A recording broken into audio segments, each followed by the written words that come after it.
What's a creative? Is it a person like Picasso creating magnificent artwork? Or is it a person like Michael Jackson, whom many admire his musical genius? In any way, a creative, as defined in Oxford's dictionary, is relating to or involving the imagination or original ideas, especially in the production of an artistic work. As a noun, it is a person who is creative, typically in a professional context. Usually, creatives are associated with the arts, but I believe creatives can also be engineers, doctors, or scientists who use complex processes and technology to find ways to make our lives easier. Today on God Dreamers, we will be hanging out with Allan Meade, co-founder of Concept Factory, a collaborative hub for visual storytellers. As a creative, he will share about his current endeavors and some insights on how he is successfully navigating through the challenges of staying productive in these times. That's what's next on God Dreamers.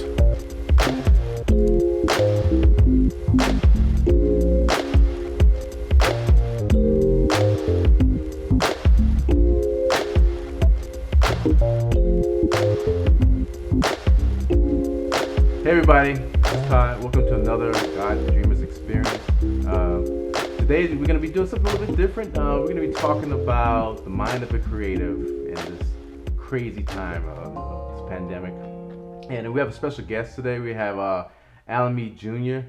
He's an entrepreneur. He's a creative. He's a producer, filmmaker, recruiter / career advisor. I mean, he wears multiple hats, man. But Allan, man, welcome to the God Dreamers, man. And I'm just happy for you to hang out with us today, man. Thank you for having me. I'm glad to be here. Yeah, good, man. So, tell me about what you're doing right now. What do you do? As you mentioned, I wear a lot of hats, sometimes too many, but I currently serve as a career advisor at a creative arts college, SCAD, Atlanta. Okay. I'm also a producer and entrepreneur. Currently starting two businesses really, but the biggest one is Concept Factory Atlanta, which I'm sure we'll talk about later. But it's a lot. Like entrepreneurship is a lot, but I love the hustle and I love the hard work that's involved with it. That's cool. So where are you from, man? Originally from Petersburg, Virginia, small town.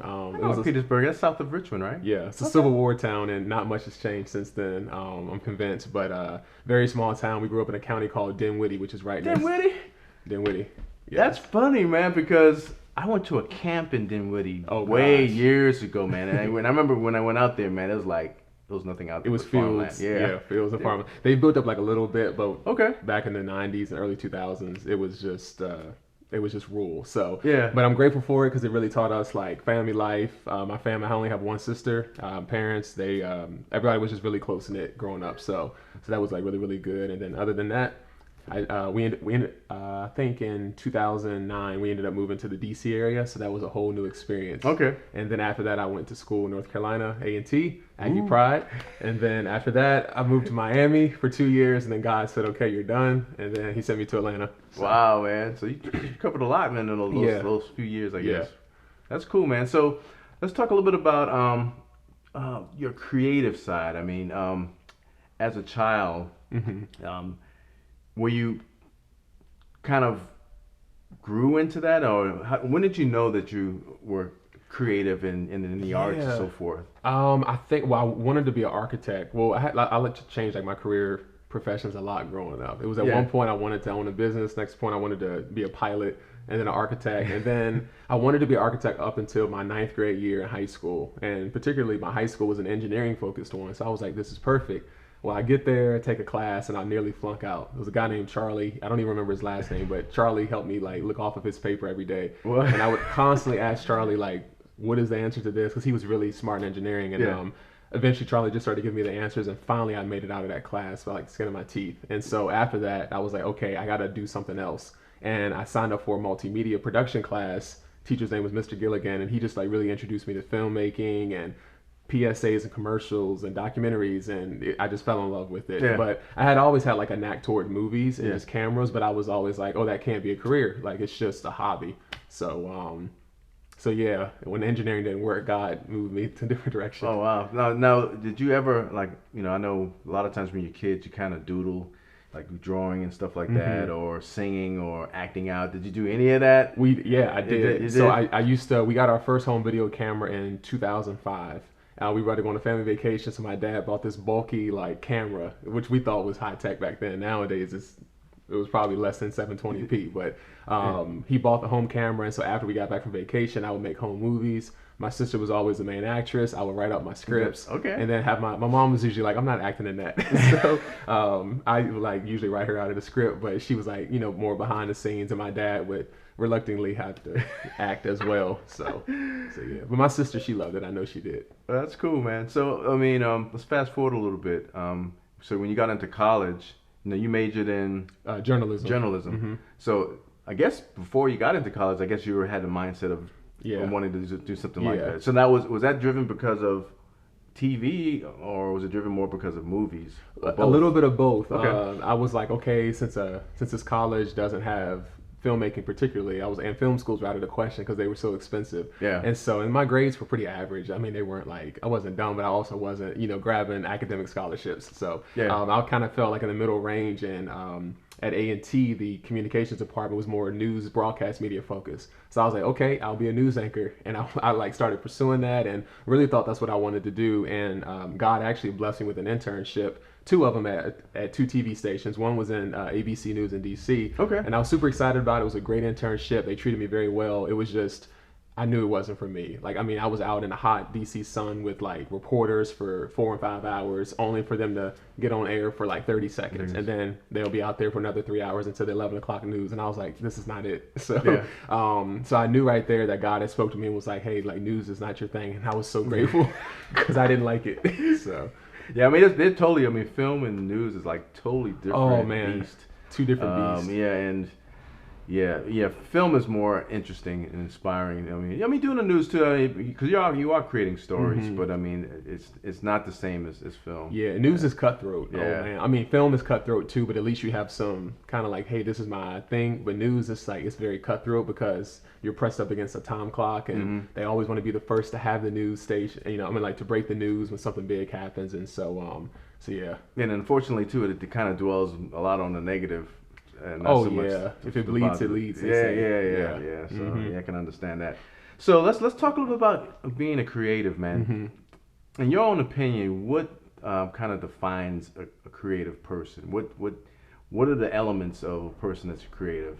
Yeah. Well, I think like society has this concept of like, oh, a creative is a painter, or somebody who like goes out here and is just like super into the arts and very antisocial. And it's like, no, that's not it. Like, I believe, because God is a creative God, so I believe creativity is any form of expression, whichever way that God intends for that to happen. So for some people, it could be expressing it through dance, it could be expressing it through fashion, through film, through painting still, through singing, whatever it may be. And I think that the older I get, the more I realize of how everyone is a creative. So I think it's not even so much like people classifying themselves as a creative. I think it's more so we all have that gift, and it's all about how we're going to choose to express it.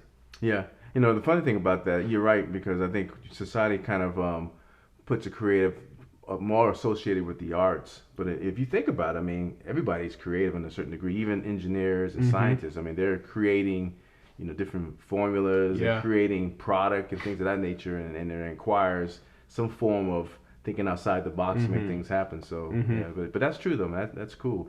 So tell me a little bit about some of your endeavors that you're doing right now. In particular, this Concept Factory. What's going on with that, man? That's my baby. Yeah.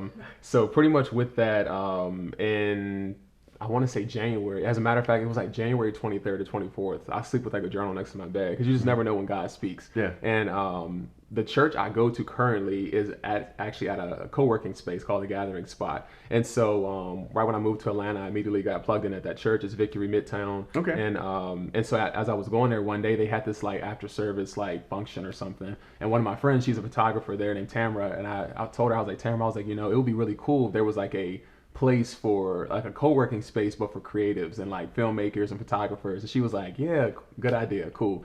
And so like later that, like a few days later, like on January 24th, I felt like God woke me up and spoke and said, you're gonna have a film collaborative hub like the Gathering Spot. And I was like, cool. And I kind of just like wrote it down, shut it. But after that, it would not like leave my spirit. I mean, like it was heavy on my heart, and I was like, I gotta like pursue this thing. So I went to this website called Canva.com, and they like let you put together different graphics and everything. And so I just started putting together like a pitch deck of like what this thing is gonna be. And so I would like show some of my friends like, hey, like you can't tell anybody, but this is my idea and stuff like that. And I was originally gonna call it the 678 Atlanta, and I don't know where that name came from, but it was kind of trash.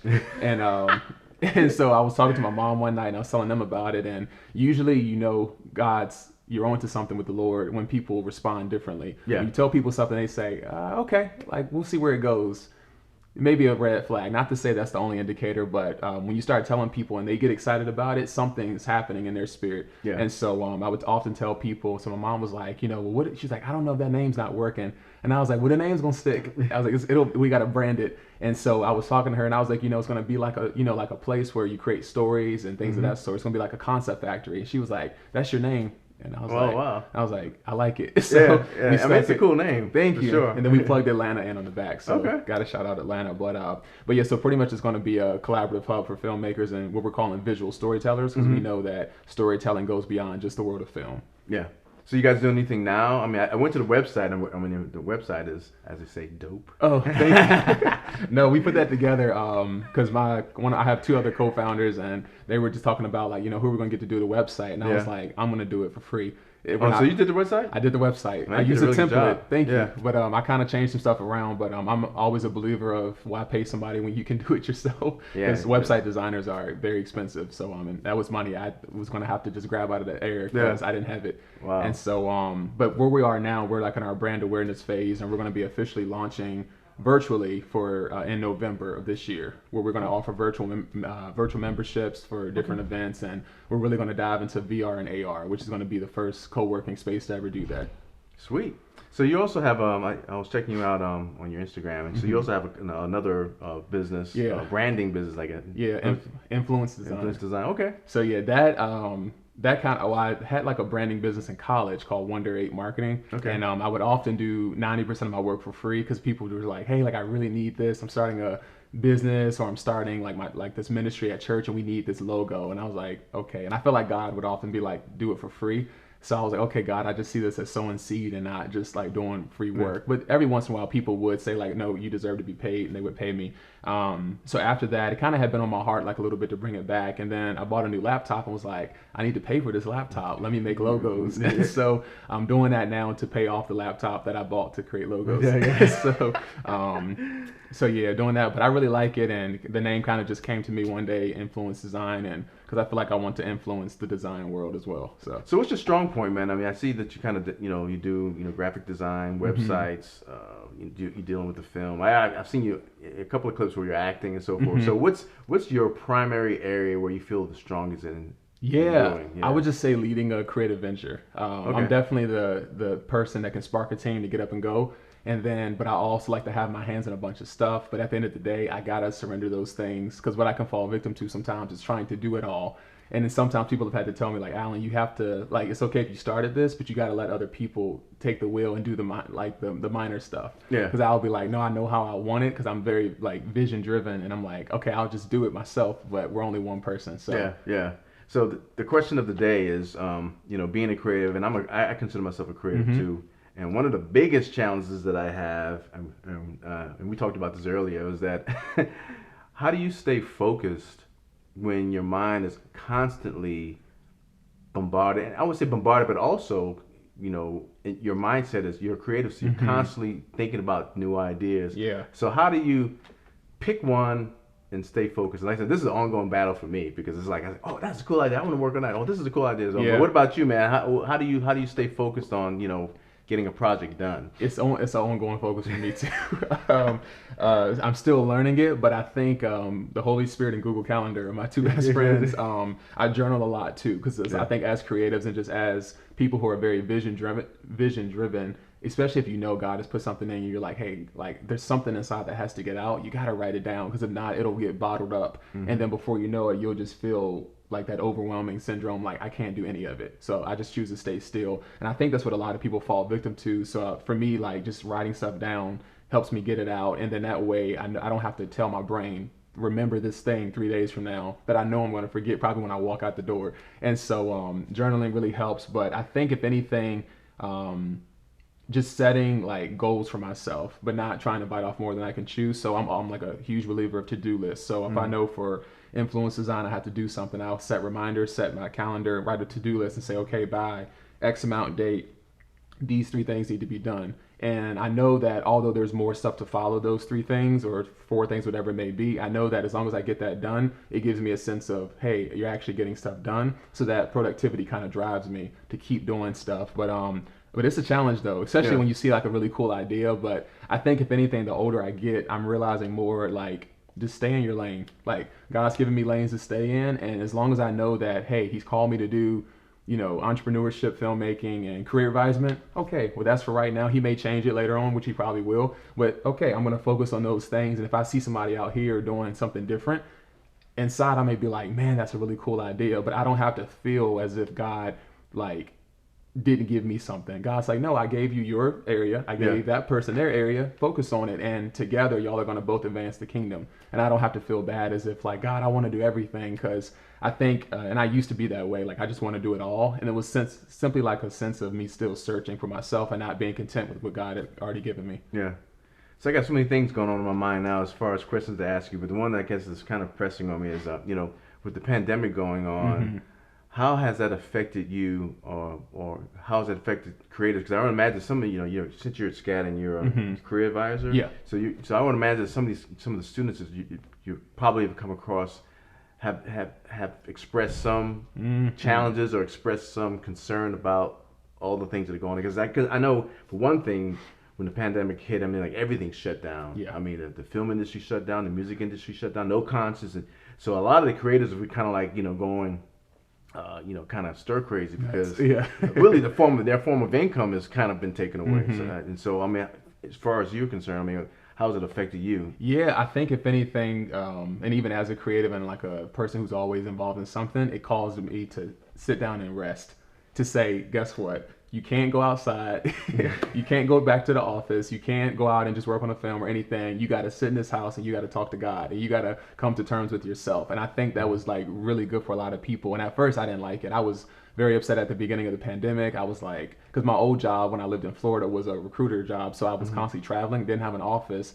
Finally got to Atlanta. I finally have an office, someplace to like park. And they're like, okay, now you got to go home, back to your bed. And I'm like, oh my gosh. So I was really like, oh, I'm going to find a new job. And I was like, God, like, I need you to show me why I'm here at this job. If not, I'm going to leave. And like days and weeks after that, people started coming up, like even at SCAD saying like, hey, I just want to say like, I appreciate you. You helped me in this area. And I was like, okay, God, I'll stick around.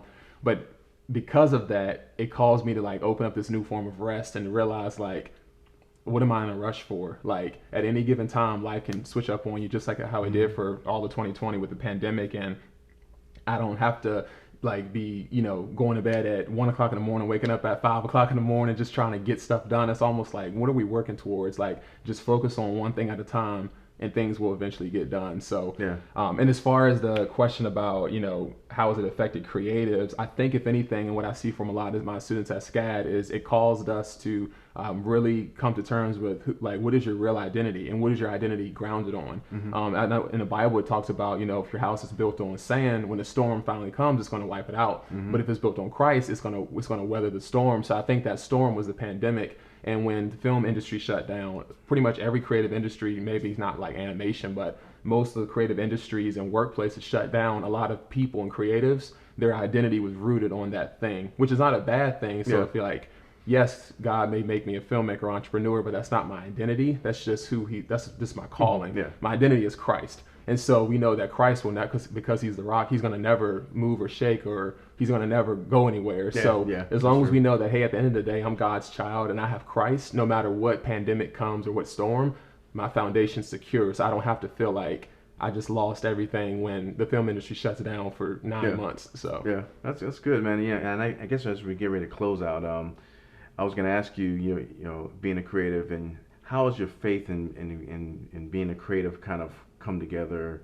Because I know creatives tend to they think outside the box. Sometimes they think way outside the box, but sometimes they kind of come across as strange or weird. But how has your faith helped mold and shape your creativity. Yeah, if anything, I realized like the Bible is the script. That's the original script. Like God is he's a great storyteller. And I think a lot of times we shy away from the Bible because I think for one, societal fears, which I fell victim to. It's like, what are people going to think about me if I come out here just saying Jesus, Jesus and stuff like that. But I think if anything, people appreciate you just being who you are. And if I'm saying, okay, my identity is Christ, I got to express Christ. Yes, you got to use wisdom in certain environments. You can't just be blasting it at people, but you have to, say, okay, Lord, how do you want me to approach this? And a lot of times it's just showing people, hey, I'm human just like you, and I'm a sinner saved by grace just like you. I think when people get that and you can express that without, I guess, necessarily coming like over preachy to them, they feel like, okay, like let me watch this short film. Oh, wait, this short film's different. It has an element of forgiveness in it. It has an element of X, Y, or Z in it. Okay, maybe let me check out this Jesus thing. This person's different. So I think just if anything, just showing that like the human side through you and just showing like, hey, this is who I am. I'm not trying to sell you Christianity. This is not a marketing scheme. This is just who I am. And so learn from my life.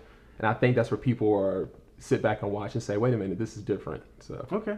So as we close, do you have any suggestions or recommendations for those who are watching that are kind of struggling in the area of, being a creative and wanting to do things and feel like they're stifled right now because of just the environment? Any words of wisdom? Read the Bible.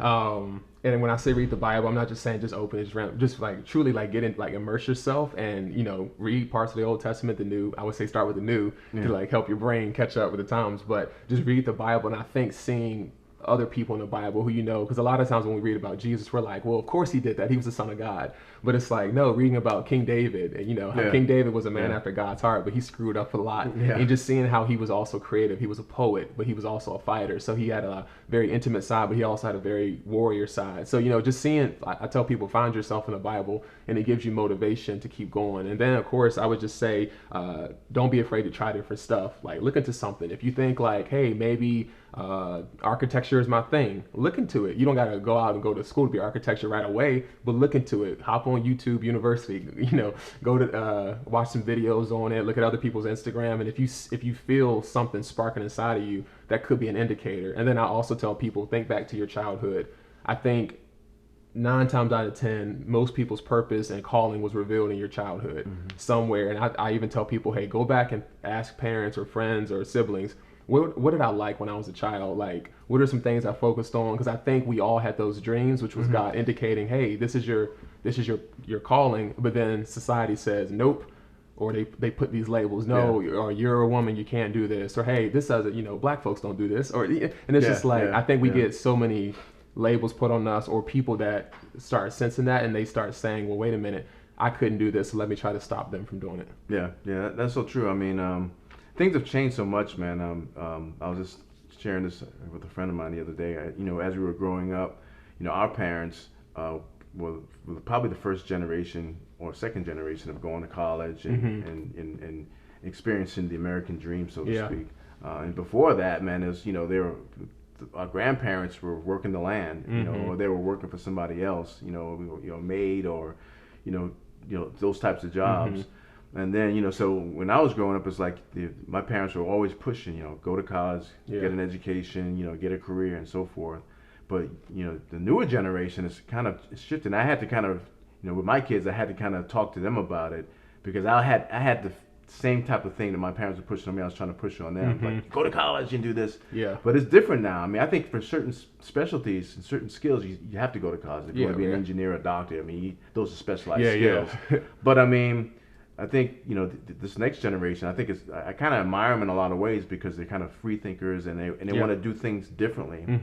And so I think it's cool, to see, people like you just kind of, you went to college, but I still see the fire and drive if you want to do other things and see what God has called you to do. And I'm grateful I went to college. That was just God's plan for me, but I often tell people that doesn't mean it's this plan for everybody because I'm paying back for college right now. So like the same way people that went to college, we admire the ones who don't have debt. So, like I said, that's the other thing too, because college has gotten so expensive, man. I mean, so I feel for these kids that are coming out of school and have $100,000, $200,000 worth of debt, and then struggling to find a gig. So that's really tough.